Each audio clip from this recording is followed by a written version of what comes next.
If you were going to invent a resurrection story in the first century, there are two things you would never do. You would never make women your first eyewitnesses, and you would never describe a burial process that guaranteed the person was dead. But that is exactly what the writers who give us 4 independent accounts of Jesus' life, death, and resurrection did. All 4 accounts say women were the first to discover the empty tomb. And in the first century, women had no legal standing as witnesses. Their testimony wasn't accepted in court.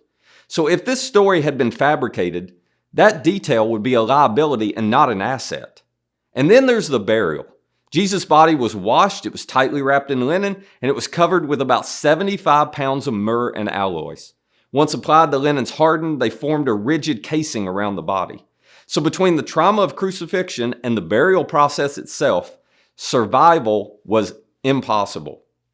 And the women who went to the tomb on that Sunday morning weren't expecting a resurrection. They brought more spices because they expected a corpse. And when they didn't find one, they didn't assume Jesus had risen. They assumed the body had been taken. Resurrection was not their expectation. It was their conclusion after something forced it. They saw Jesus with their own eyes. Throughout this series, we've looked at real people, real practices, and real historical pressure points surrounding Easter. Now, none of this forces a conclusion, but it does force a question.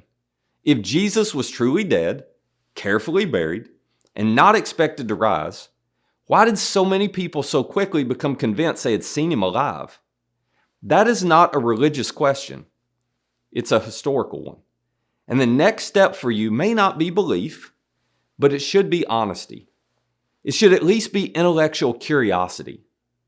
Don't dismiss it. Don't rush past it. Sit with it and decide for yourself what explanation makes the most sense.